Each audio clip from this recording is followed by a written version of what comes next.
Selamat pagi anak-anak. Hari ini kita akan belajar dari buku tema 2, bermain di lingkunganku. Subtema yang pertama, bermain di lingkungan rumah. Pembelajaran yang keempat. Nah anak-anak, mari kita memulai pembelajaran kita untuk hari ini. Lagu bisa dinyanyikan dengan tekanan yang kuat dan tekanan yang lemah.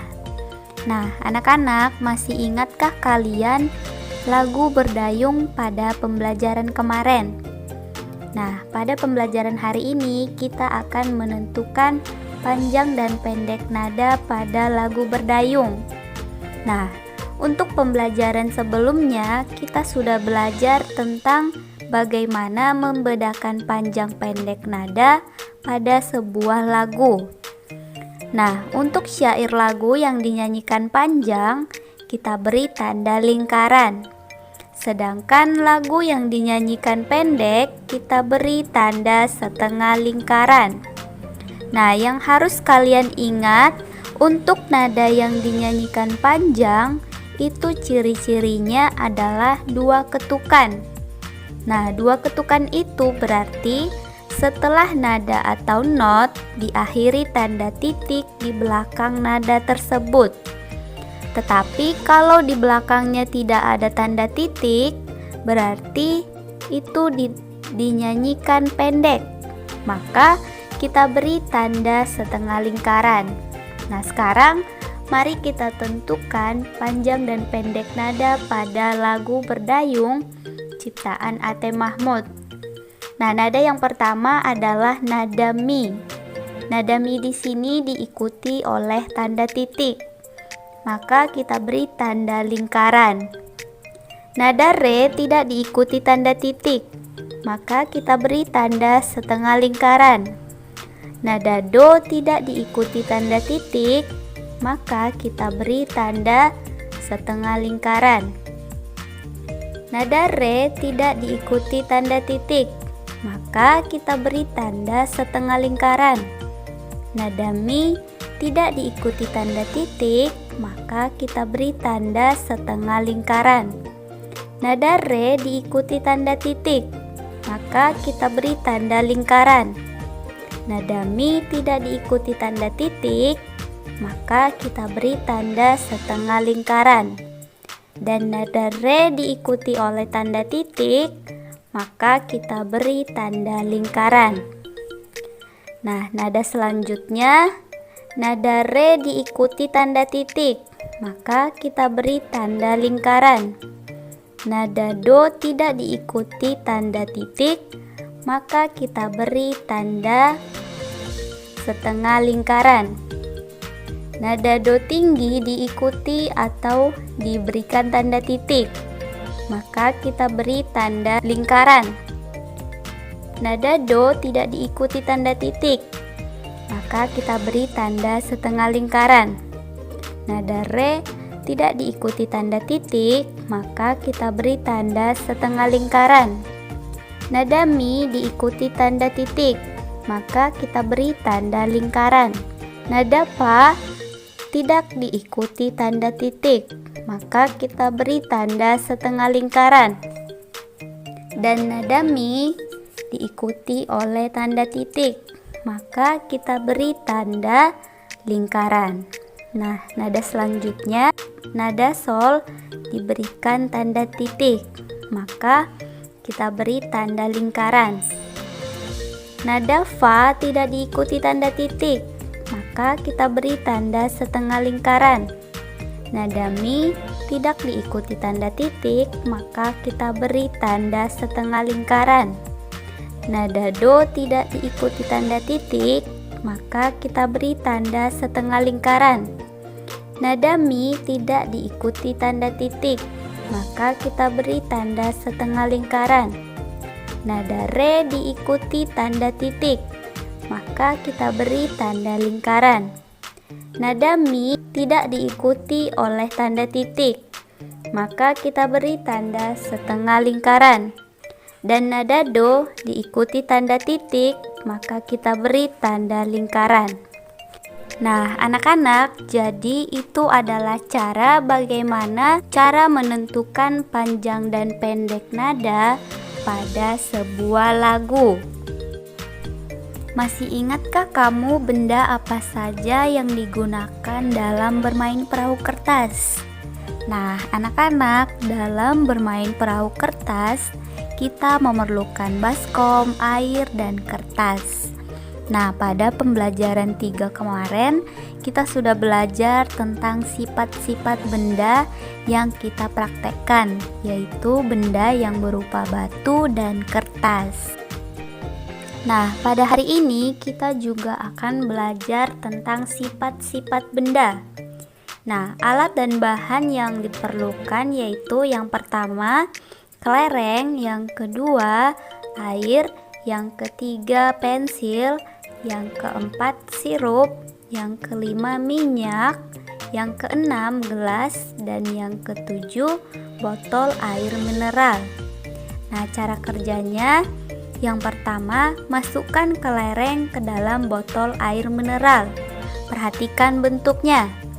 Nah, anak-anak, apakah bentuk kelereng tersebut berubah? Apakah bentuknya berubah seperti botol? Nah, jawabannya tidak ya anak-anak. Nah, bentuk kelereng tetap jika dimasukkan ke dalam botol. Nah, yang kedua, masukkan kelereng tersebut ke dalam gelas. Amati apakah bentuknya berubah.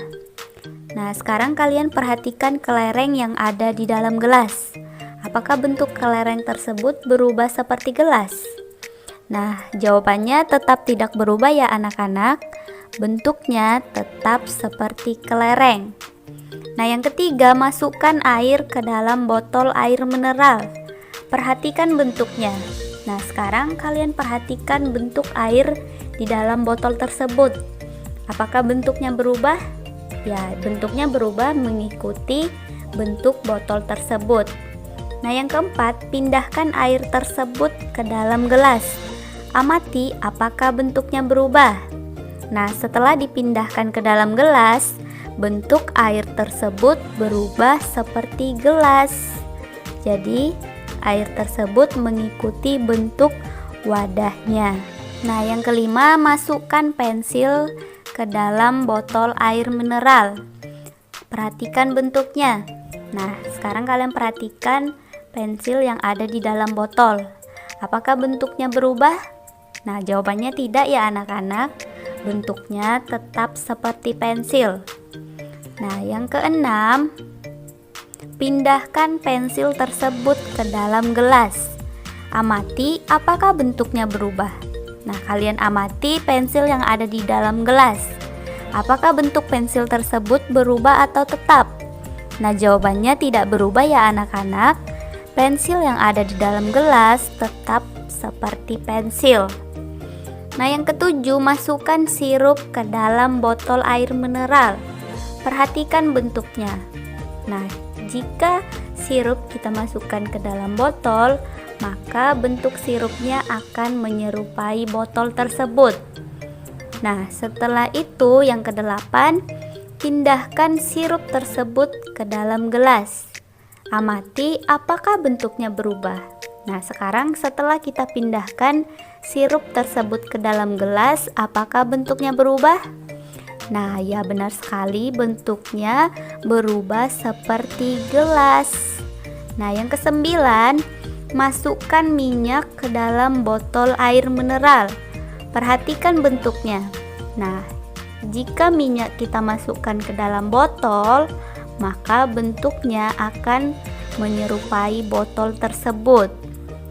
Kemudian yang ke-10, pindahkan minyak tersebut ke dalam gelas. Amati apakah bentuknya berubah. Nah, setelah kita pindahkan minyak tersebut ke dalam gelas, sekarang perhatikan apakah bentuk minyak tersebut berubah. Ya, bentuknya berubah menyerupai gelas. Nah, anak-anak, sekarang mari kita isi hasil pengamatan kita pada tabel berikut ini. Nah, yang pertama ada kelereng. Nah, kelereng tadi ketika kita masukkan ke dalam botol dan gelas, apakah bentuknya tetap atau berubah? Nah, bentuknya tetap ya anak-anak, bentuknya tidak berubah sama sekali. Nah, yang kedua, air. Apakah air tadi ketika kita pindahkan ke dalam botol dan ke dalam gelas, apakah bentuknya tetap atau berubah? Nah, jawabannya berubah ya anak-anak. Ketika kita tadi masukkan ke dalam botol, maka air tersebut mengikuti bentuk botol. Dan ketika kita masukkan ke dalam gelas, air tersebut mengikuti bentuk gelas. Nah, yang ketiga, pensil. Nah, apakah bentuk pensil tadi tetap atau berubah? Nah, jawabannya tetap ya anak-anak. Ketika kita masukkan pensil ke dalam botol, bentuknya tetap seperti pensil. Dan ketika kita masukkan pensil ke dalam gelas, bentuknya tetap seperti pensil. Nah, yang keempat, sirup. Apakah bentuk sirup tadi tetap atau berubah? Nah, jawabannya berubah ya. Dimana tadi ketika kita masukkan sirup ke dalam botol, maka sirup tersebut mengikuti bentuk botol. Dan ketika kita masukkan sirup ke dalam gelas, maka sirup tersebut mengikuti bentuk gelas. Nah, yang kelima, minyak. Nah, apakah bentuknya tadi tetap atau berubah? Nah, bentuknya berubah ya anak-anak. Ketika kita tadi masukkan ke dalam botol, maka bentuk minyak tersebut mengikuti bentuk botol. Dan ketika kita masukkan ke dalam gelas, maka minyak tersebut berubah bentuk menjadi seperti gelas. Nah, anak-anak, dari hasil pengamatan kita tadi, maka yang menjadi kesimpulannya adalah yang pertama, kelereng dan pensil tidak akan berubah bentuk dan ukurannya walaupun berpindah tempat. Yang kedua, kelereng dan pensil adalah benda padat. Yang ketiga, sifat benda padat adalah tidak akan berubah bentuk dan ukurannya walaupun berpindah tempat. Yang keempat, air, sirup, dan minyak adalah benda cair. Yang kelima, bentuk air, sirup, dan minyak selalu berubah-ubah sesuai dengan bentuk wadah atau tempatnya. Yang keenam, sifat benda cair adalah bentuknya berubah-ubah sesuai dengan bentuk wadah atau bentuk tempatnya. Nah, anak-anak, jadi itu adalah kesimpulan dari hasil pengamatan yang telah kita lakukan. Bacalah teks percakapan berikut ini. Nah, anak-anak, di sini ada percakapan antara ibu dengan Benny. Nah, di sini mereka sedang mempraktekkan bagaimana bentuk air jika dipindahkan ke dalam botol dan ke dalam gelas. Nah, mari kita baca percakapannya bersama-sama ya. Kalau adik tuangkan air ke dalam gelas, bagaimana bentuknya? Kata ibu. Bentuknya seperti gelas, Bu, jawab Benny. Nah, sekarang bagaimana kalau air di gelas dipindahkan ke dalam botol? Kata ibu. Benny menjawab, bentuknya sama seperti botol, Bu. Nah, bagaimana simpulanmu, Dik? Kata ibu. Kemudian Benny menjawab, air bentuknya dapat berubah tergantung tempatnya, Bu, jawab Benny. Benar sekali, Nak. Air adalah benda cair yang bentuknya dapat berubah mengikuti bentuk wadahnya, jawab ibu. Nah, anak-anak, jadi itu adalah contoh ketika ibu dan Benny mempraktekkan bagaimana jika air dipindahkan ke dalam botol dan gelas. Apakah bentuknya berubah atau tidak? Nah, tadi jawabannya bentuknya berubah ya anak-anak. Karena air itu adalah benda cair yang ketika dia dipindah-pindahkan tempatnya, maka bentuknya juga akan berubah sesuai dengan bentuk wadahnya. Nah, sekarang jawablah pertanyaan berikut ini berdasarkan teks percakapan di atas. Nah, pertanyaan yang pertama, bagaimana bentuk air jika dimasukkan ke dalam gelas? Nah, bentuk air akan berubah menyerupai gelas. Nah, yang kedua, bagaimana bentuk air jika dipindahkan ke dalam botol? Ya, tentu saja bentuk air tersebut akan berubah seperti botol. Nah, yang ketiga, bagaimana pula bentuk air jika dipindahkan ke dalam mangkok? Ya, bentuk air akan berubah seperti mangkok. Nah, yang keempat, apa saja benda yang sifatnya sama dengan air? Nah, ada sirup, minyak goreng, madu, kecap, saus, dan yang lain-lain. Tentukan bilangan yang tepat untuk soal berikut ini. Nah, soal yang pertama di sini ada 3 bagian mangkok. Nah, setiap bagian terdiri dari 4 buah mangkok. Nah, jika dibuat ke dalam perkalian, maka hasilnya menjadi 3 dikali 4 sama dengan 12. Nah, soal yang kedua di sini ada 6 bagian lilin. Nah, setiap bagian terdiri dari 3 buah lilin. Nah, jika dibuat ke dalam bentuk perkalian, maka menjadi 6 dikali 3 sama dengan 18. Soal yang ketiga di sini ada 2 bagian bola basket. Nah, setiap bagian terdiri dari 5 buah bola. Nah, jika dibuat ke dalam perkalian maka menjadi 2 dikali 5 sama dengan 10. Soal yang keempat di sini ada 3 bagian boneka. Nah, setiap bagian terdiri dari 3 boneka. Nah, jika dibuat ke dalam bentuk perkalian, maka menjadi 3 dikali 3 sama dengan 9. Nah, soal yang kelima, di sini ada soal cerita. Benny membeli kelereng. Kelereng tersebut dimasukkan ke dalam 4 kantong. Setiap kantong berisi 7 kelereng.